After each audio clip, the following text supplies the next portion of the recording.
If you listen to the radio at all in the mid-90s, you know the name John Popper. As the frontman and harmonica virtuoso for the band Blues Traveler, Popper was the voice behind some of the decade's biggest hits. With his signature rapid-fire harmonica solos and a uniquely soulful voice, Popper led Blues Traveler to massive success.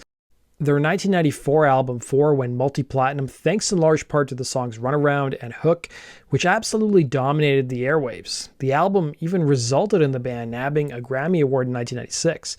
The band was a pillar of the jam band scene, famous for their epic live shows and relentless touring schedule. By 2007, Popper wasn't just kicking back and relaxing, he'd started a new side project and was constantly making music.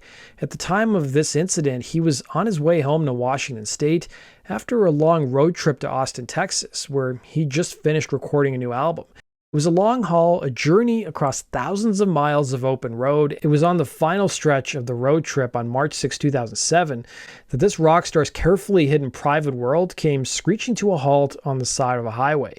The scene was rural Washington, near the tiny town of Ritzville, on a stretch of the I-90 highway that cuts through a stark, wide-open landscape. It's the kind of place where a black Mercedes SUV doing 111 miles per hour is of course going to get noticed.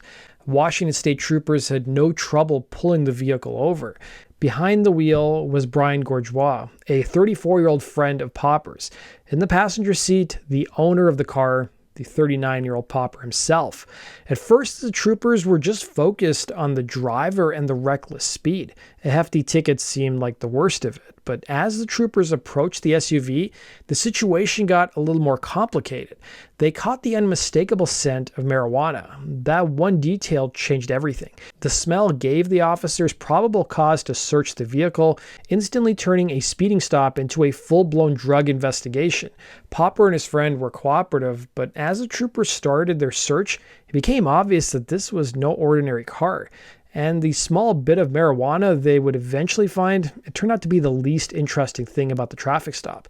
The officers were about to peel back the layers of a custom-built fortress on wheels, revealing a secret that Popper had gone to incredible lengths to keep.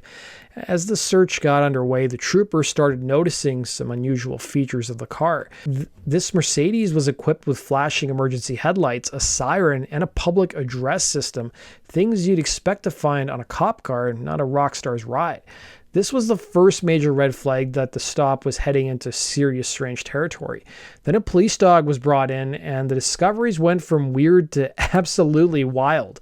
The dog led the troopers to a series of masterfully hidden compartments built into the car's interior. These weren't your average glove boxes, they were secret stash spots designed for maximum concealment.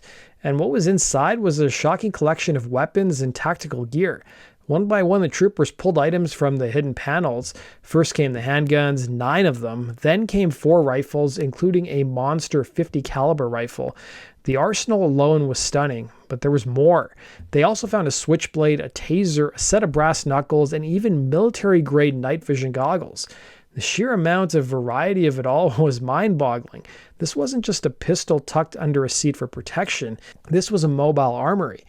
The Mercedes wasn't just a car, it was a rolling survival bunker that seemed ready for a war zone.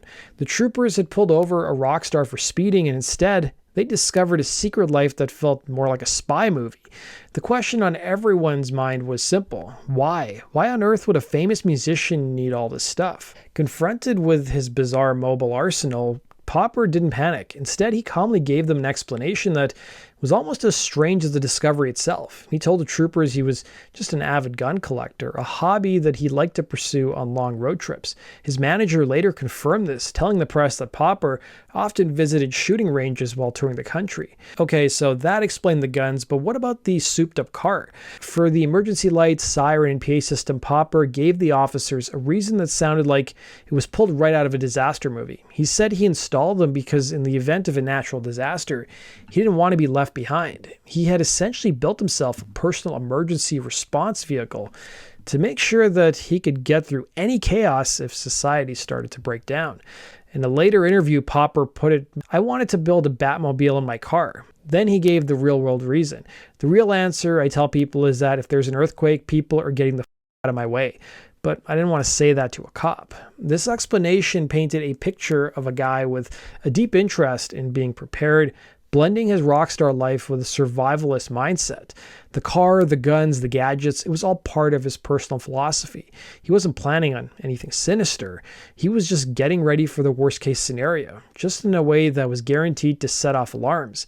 The image of the harmonica genius from Blues Traveler secretly building his own Batmobile was truly surreal, but it was his truth. The story of John Popper's arrest is one of the wildest in modern music history. From a high-speed joyride to the discovery of a hidden arsenal, it's a tale full of shocking twists. What do you guys think is the most bizarre part of the story? The 13 guns, the secret compartments, or the Batmobile explanation?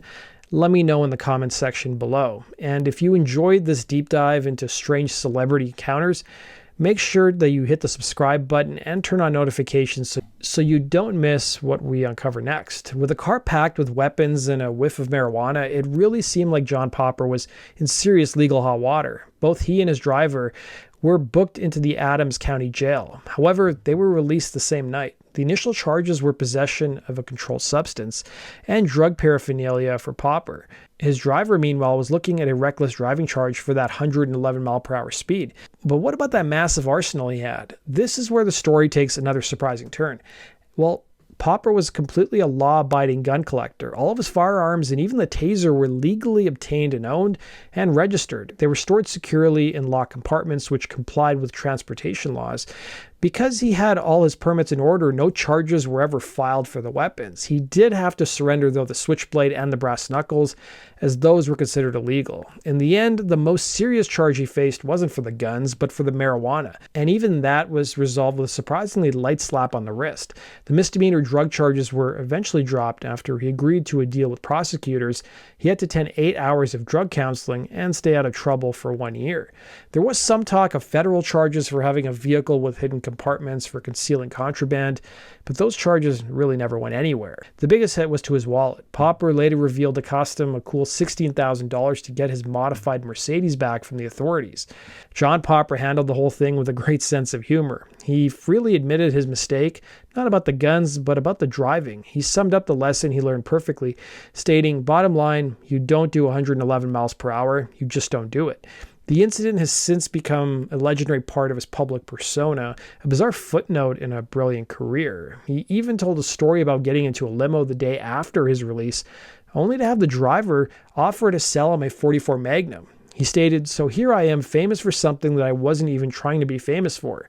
The tale of John Popper's arrest remains a wild intersection of celebrity, law enforcement, and pure eccentricity. A Washington state trooper, likely expecting to write a speeding ticket, instead uncovered a secret world of hidden panels, tactical gear, and a rock star's unique plan for surviving the apocalypse. It's a powerful reminder that sometimes the most unbelievable stories are completely true, and you never really know what's hiding under the surface. That brings us to the end of today's video, guys. Thanks for watching. As always, throw me suggestions in the comment section below for what you'd like to see me cover next, and we'll see you again in Rock and Roll True Stories. Take care.